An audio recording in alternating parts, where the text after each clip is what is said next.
Okay, so we got the hole in the roof. It looks huge on camera, but it's not that big. And we're gonna have a metal piece that I'm gonna cut the hole for the pipe in right now. That'll go on top here, and then we'll have nice trim around this and make it look really nice.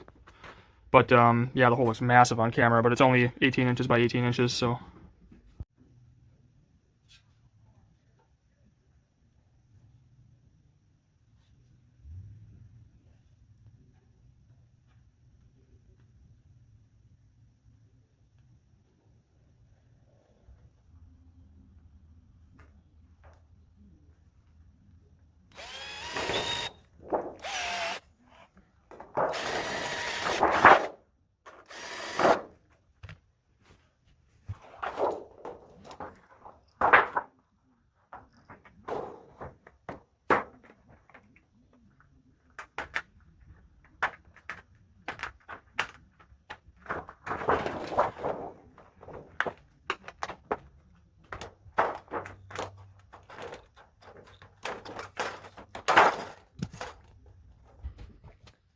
Okay, continuing with the wood stove project, I got a couple things left to do here. I did lower the stand because I didn't like how high it was. It was a little too high, and yeah, I just didn't like how high it was. So I dropped it down quite a bit, like 6 inches. So it's sitting up like that. I kind of want to talk a little bit about proper heat shielding with these stoves, hey Skeeter, or with any wood stove. A lot of people will just take their heat shields and they'll just screw them right to the wall of whatever they're screwing it to, and that's not the correct way to do it because you're just screwing the metal, which is going to get hot, to the wood. So you're heating up the metal, which is going to absorb heat from the wood stove, and then that's just going to get that heat's going to transfer to your wall some. It does help some, you know, because it's a non-combustible material, but it's still not the correct way, and it can still allow it to get too hot. So what you want is an inch air gap in between your heat shields. So I'll put like a little, you know, spacer right here, and that'll keep this off the wall a little bit. So the heat will hit the metal, but there's still airflow in between here, so it's not going to allow that wood back behind it to get hot. And you can see I did this with my little stove, or my little stand here that the stove's sitting on. I got a couple nuts. I just used what I had, and I have an air gap underneath there, so it's not sitting right on the wood. So I don't know, that's just something I kind of wanted to talk about because I've done enough of these now and enough research, and I haven't had any problems. So, and the big thing I see when people install stoves, when I watch other videos and stuff, is that they do their heat shields wrong. Obviously, if you have, you know, proper, if you're far enough away from the wall, it doesn't matter too much, but you can reduce your clearances quite a bit if you do your heat shields properly. And up here, where I'm going through the ceiling, grab my tape measure. This is double wall pipe right here. These heat shields will go up higher, by the way. But this is double wall. It transfers into double wall. And the double wall clearances are 6 inches minimum. You know, and you can see here I'm plenty away. I'm 9 inches away about, or 8 7/8. So I'm plenty safe with it there. And yeah, and then since where this is going through, you know, I've never used like those, you know, the actual stuff that you're supposed to use for your pipe to go through the ceiling, like those little, I can't remember what they're called, but they're like little braces or whatever. I'll use them at my cabin this year when I finish that up, but usually I just take a piece of metal and just go through a piece of metal. It's you know, the same thing. So I go through that and I just cut a hole in where it's going through, and then this is just wood stove gasket cement. So it's cement, it's water, it's a watertight, it's waterproof, so nothing can leak in around the pipe, and I've never had a problem with it doing it this way. And then I just put that around this just to be, I don't know, extra sure, I guess, that no water's getting in here. And then of course I did the same thing on top of the roof around the pipe, so it's got to go through 2 layers of cement, you know, for any water to get in here. And we've had plenty of rain now, and it's holding up well. So I'm kind of a fan of doing it that way. But yeah, I just want to talk about heat shields a little bit because a lot of people, like I said, do them wrong, or, you know, use the wrong material. And obviously you want to be safe with a wood stove. So this is going to be, you know, plenty safe when I'm done with it now, which is a good peace of mind. The only thing that I have to worry about is a chimney fire, basically, you know. And if you clean the pipe and check it off, and which I do, you won't ever have a problem. And wood stoves are actually really safe if you install them correctly. So I'm a fan of that. Big fan of wood stoves. Anyways, that's how I usually install my stoves. You know, I make sure I'm plenty of distance away for what it calls for. You know, the cabin or the stove I got going through the ceiling in the cabin is single wall, and that's 18 inches of clearance. So I'm 18 inches away all the way around the pipe where I go through there. So plenty safe. But right now I'm gonna put some this same material here, the sheet metal. I'm gonna put that around this just to kind of make it look trimmed out. And then the other project I got going is I got these mica tiles from Amazon. This is like an art pack or something like that, but I think this was like $12 or something on Amazon. But mica glass or mica tiles are rated for 1600 degrees Fahrenheit. So they're fire resistant, and this is what people will use in their antique wood stoves, or if they're making a homemade wood stove, if they want to have a glass front, or replace a glass front on their antique wood stove or whatever. This is what you use, and like I said, this is like an art pack, so they come in weird shapes and sizes, but I don't know, it was on Amazon, so I just got it. But you can get these from different websites, like cut to whatever length you need them to be cut to. Like 4 inches by 8 inches, or 8 inches by 12 inches, or whatever you need, but these, since I just need a small piece, I got these because it was pretty cheap. So I'll just cut this to size and slap her in the old front of the wood stove there, and we'll have a nice glass front wood stove. Okay, so you can see I got the mica glass installed on the wood stove here, and we have had a few fires in here with that glass in now, and I just forgot to make a video about it on kind of how I did it. I used 4 bolts. I drilled holes kind of in all 4 corners of the glass, and you can cut this mica glass with a scissors, by the way, or a utility knife, whatever you got. And it seems kind of sketchy because this is it feels like plastic, like plexiglass. The way it feels like it'll melt, but trust me, it won't. Mica, it's got to be mica glass, and yeah, it's rated for like 1600 to 1800 degrees or something like that, so it's plenty good. But anyways, I just used bolts with some washers on all 4 corners, just to kind of suck it in, and then I got a lock nut and a nut on the other side, or a locking washer and a nut on the other side, and cinched her on really good, so she's on there tight. And I mean, yeah, it's durable. It's been working great, and really happy with how it looks. But I'll show you guys a fire in it now. And yeah, this thing's been a game changer. Also, this wood stove fan we got on here, I've never had one of these. I've been burning wood stoves for a while now, and I've never gotten one of these fans. I've always kind of wanted to. And Sierra picked this one up off Amazon for like 35 bucks or something, and wow, it made a big difference. I mean, just with this thing like kind of smoldering, it just blowing that hot air right to you, it makes the room a lot warmer. So anyways, there you go. This is kind of a homemade hack job wood stove that I think turned out pretty good.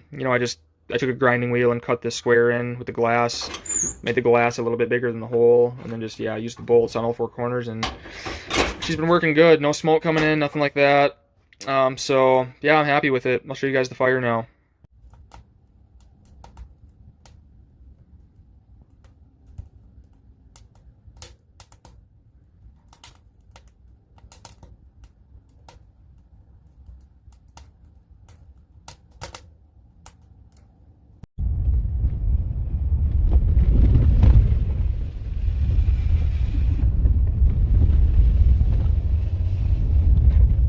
Alright, well, I finally made it back to the cabin this weekend here. I got the weekend off, so took advantage, and Sierra and I drove up, got up early this morning, and we're going to seal the cabin logs today. I did a poll kind of during the winter, because I was kind of trying to decide if I wanted to go dark with the stain, or if I wanted to, what color I wanted to stain it. So I remember I asked you guys what you guys thought, and unanimously, just sealing them clear was the winner. So I got this stuff. I got 2 gallons of this, should be enough. And we're going to seal it up today and do a little grouse hunt with Skeeter. Skeeter just turned a year old not that long ago and hasn't got to do much hunting, and grouse season's opened up here, so we're going to let Skeeter run around, and I'll bring the gun, and hopefully we can get a grouse or 2 for him too, so stay tuned. Man, is the walk to the cabin pretty. There's only a short window every year where you get no bugs, the pretty colors. It's my favorite time of year to be in the woods. I like winter too, but you can't hardly beat this. It's like 62 degrees right now. It's perfect. Get the bird, Skeet. Get the birds, Skeeter. Come on. Get the birds. Find the birds. Skeeter. Good boy. The thing with springers is they get really excited and they can take off on you when they get on a scent. But Skeeter's doing a really good job. As soon as I yell his name, he stops and turns around and waits for me to catch up like this. So far he's doing really well, and he's got one hell of a nose on him, so I think he's gonna be pretty good. Well, we're getting close here of our half-mile walk in, and it's always kind of exciting. I'm always a little bit nervous when I haven't been to the cabin in a while. I know no people have been back here, but bears I worry about, if they break in when I'm not there and wreck the place. Because, like I said, it's really hard getting stuff back in here, so if they get in and wreck windows and stuff, that means I gotta be packing stuff through the woods again. So, with all the work I put into the place, you just hate to see it wrecked, by a bear or something, but we'll see. We're getting close. Got probably, a few hundred yards left. So I haven't been here since I whacked that beehive with that board. Everything looks as it should. Yeah. My board's still leaning up against the cabin. Looks like part of my tarp came off. Yeah, it definitely did. But other than that, we're looking good around here. I see my tarp ripped there, but I still got that Reflectix insulation underneath, so I don't think too much water would have got in. We'll find out, but that beehive's gone. It was like right up in here. So we took care of that. Wood pile's still looking nice. But I got some brush work to do, man, this fall. Well, everything checks out inside the cabin. A little bit of water got in there from the tarp ripping. Not the end of the world. Could be worse things. We got mice in there, which knew we'd have that. I was able to get the generator going pretty easily. About 5 or 6 pulls and it fired up. And I figured as long as I'm here running it, because I want to let it run, I might as well charge my battery. And yeah, other than that, the logs are ready to be sealed up here. So we're gonna do a little grouse hunting here because the humidity's still pretty high right now. And it's supposed to drop down quite a bit in the next couple hours. So we'll let that humidity kind of work its way out of here and then we'll seal these logs up. All right, so here's applying our log sealer here. So it's a waterproofer and it's UV resistant and all that. So just a clear coat, it just kind of shines them up a little bit. But this will protect the logs for quite a while. So we're going around and doing all the walls.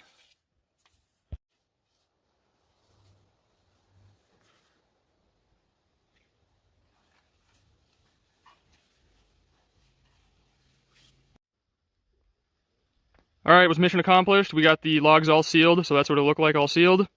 And now we're gonna head out of here, do some grouse hunting on the way back to the vehicle. But yeah, a couple things I gotta do yet, or get the metal on the roof. That needs to happen right away this fall, next time I'm out here. And get that porch on, and then we'll be styling out here. I got about 5 weeks left of work, and then I'm laid off for 6 months. So it's going by quick. So just 5 more weeks, and I'll be out here. Skeeter, come on.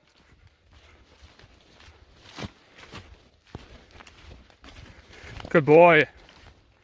Get the birds. Find the birds.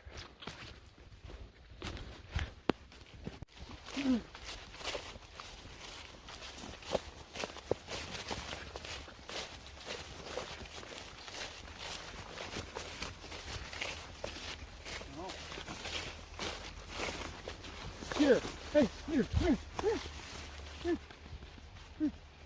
You find the birds? You find the birds? Where are the birds? Get the birds. Get the birds.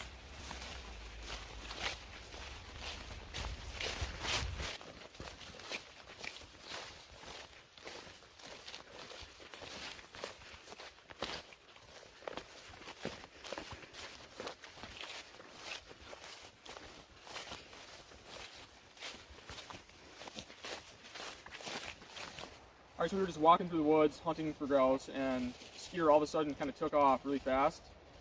And about 10 seconds later, he just started yipping and howling. And my first thought was, oh shit, he ran into a porcupine, you know? And anyways, he was yipping, so I had Sierra stay on the trail, and I went in there to go see what happened, kind of running towards him, because I didn't know if he got tangled up with, you know, who knows. And all of a sudden, you know, he started coming back towards me, and I'm looking at it, you know, I'm looking at him, trying to see if he has any blood on him or anything, and he has nothing wrong with him, so I don't know what he ran into, but he got the adrenaline going pretty good, because I thought he ran into, like I said, I thought he was going to come back with a face full of porcupine quills or something like that, or if he got tangled up with a raccoon or something. But the way he was yipping, I don't know if he must have treed something, or I don't know, but he's fine, so I don't know what happened, but anyways, that's pretty exciting. So pretty. I know, and the leaves falling, I love it.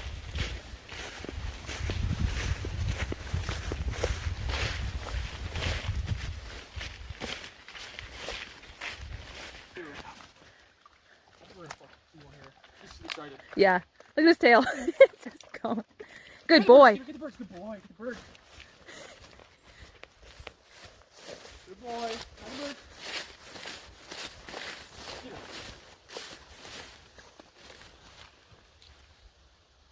Go get him. Find the birds.